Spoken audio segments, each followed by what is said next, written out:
ഉദ്യമം പൂർത്തിയാക്കുന്നതിന് വേണ്ടി ഞങ്ങൾ വഴി കുഴിയൊന്നും ഞങ്ങൾ നോക്കിയില്ല, പറന്ന് തന്നെ പോയി. അതന്നെ ഞങ്ങൾ വിജയിച്ചത്. അല്ലെങ്കിൽ വിജയിക്കില്ലായിരുന്നു. 1 മിനിറ്റ് വൈകിയെങ്കിൽ ട്രെയിൻ പാസ് ചെയ്ത് പോകും.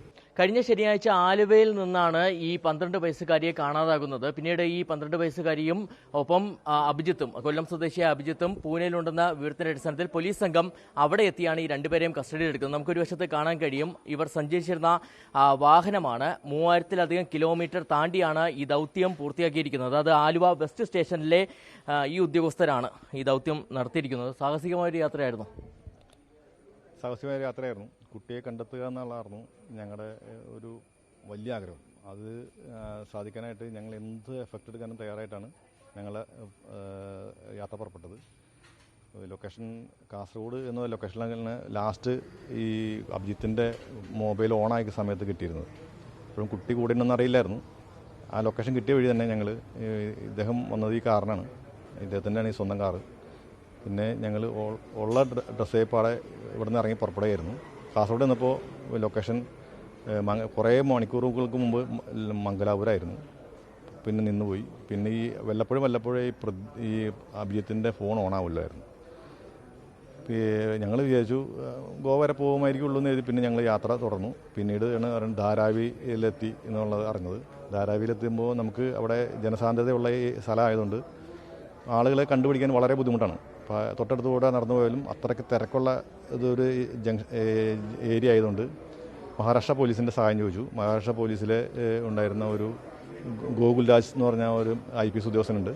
നമ്മുടെ സ്റ്റേറ്റിലെ ജുവലപ്പടി മഹേഷ് കുമാർ എന്ന് പറഞ്ഞ ഒരു IPS SP-യുടെ കൂട്ടുകാരാണ്. അദ്ദേഹത്തിന് എനിക്ക് പരിചയമുള്ളതുകൊണ്ട് ഞാൻ അദ്ദേഹത്തെ ചോദിച്ചു. വിവരം ഷെയർ ചെയ്തപ്പോൾ അദ്ദേഹം വളരെ ആക്റ്റീവായിട്ട് നമ്മളോട് സഹകരിച്ചു. അദ്ദേഹം അപ്പോൾ തന്നെ ധാരാവിയിലെ അസിസ്റ്റന്റ് കമ്മീഷണർക്ക് വിവരങ്ങൾ പറഞ്ഞു. അവർ 3 ടീം അവിടെ ചെന്ന് നോക്കിയെങ്കിലും ആ ലൊക്കേഷൻ നമ്മളത്തേക്കും അവരെ കിട്ടിയില്ല എന്നും പറഞ്ഞ് ഞങ്ങൾക്ക് തിരിച്ചു വിളിച്ചു. അപ്പോൾ ഞങ്ങൾക്ക് നിരാശയായി. എന്നാലും അങ്ങോട്ട് തന്നെ പോകാമെന്ന് എഴുതി ഞങ്ങൾ ധാരാവി ഭാഗത്തേക്ക് തന്നെ സഞ്ചരിച്ചു.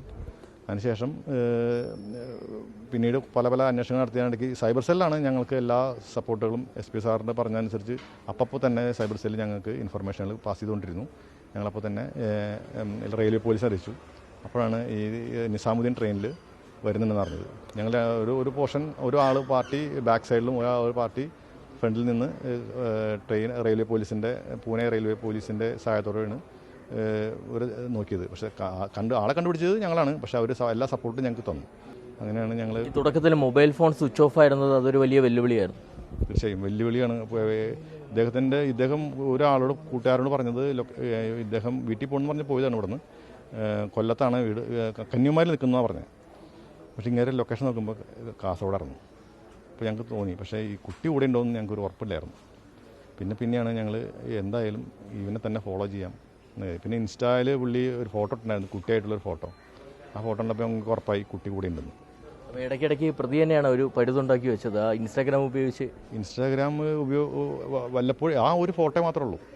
പക്ഷേ ഇദ്ദേഹത്തിൻ്റെ ഫോൺ നമ്പറോ ഒന്നും അറിയില്ലായിരുന്നു. ഞങ്ങൾ കുറേ അന്വേഷിച്ച ശേഷമാണ് ഫോൺ നമ്പർ കിട്ടിയത്. അതിൽ നിന്നാണ് ഞങ്ങൾ ബാക്കി ഡെവലപ്മെൻറ്റ്സ് എടുത്തത്. ഈ ഡൽഹിയിലേക്ക് കൊണ്ടുപോകാനായിരുന്നു ശ്രമം? നിസാമുദ്ദീനിലേക്ക് ഒരു ഫ്രണ്ട് ഉണ്ട് അവൻ്റെ.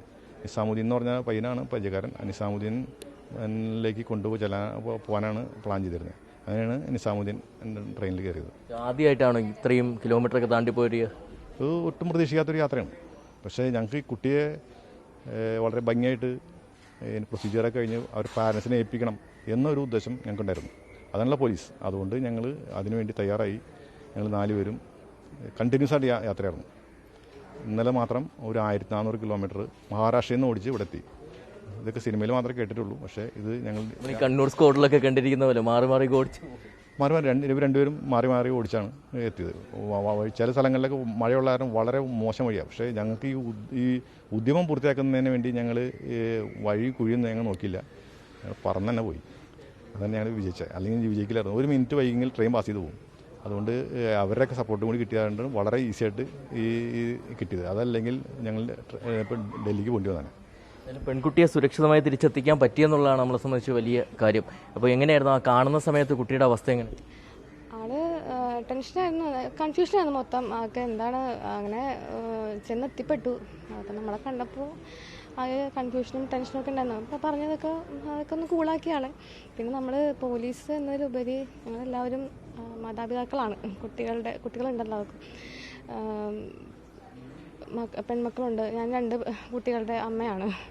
അപ്പോൾ നമുക്ക് ഒരു പെൺകുട്ടിക്ക് ഒരു അബദ്ധം വരാതെ കൊണ്ടുവരുന്നുള്ളത് ഒരു പ്രാർത്ഥനയായിരുന്നു, ഒരു വാശിയായിരുന്നു സംഭവിക്കാതെ എത്തിക്കണം എന്നുള്ളത്. ഒരു വലിയ ടീം വർക്കായിരുന്നു അല്ലേ? അതെ, ടീം വർക്കായിരുന്നു. ഈ വണ്ടി തന്നെയായിരുന്നു. പിന്നെ നമ്മൾ വാഷ്റൂമൊക്കെ പമ്പുകളിലും ഒക്കെ ആയിരുന്നു.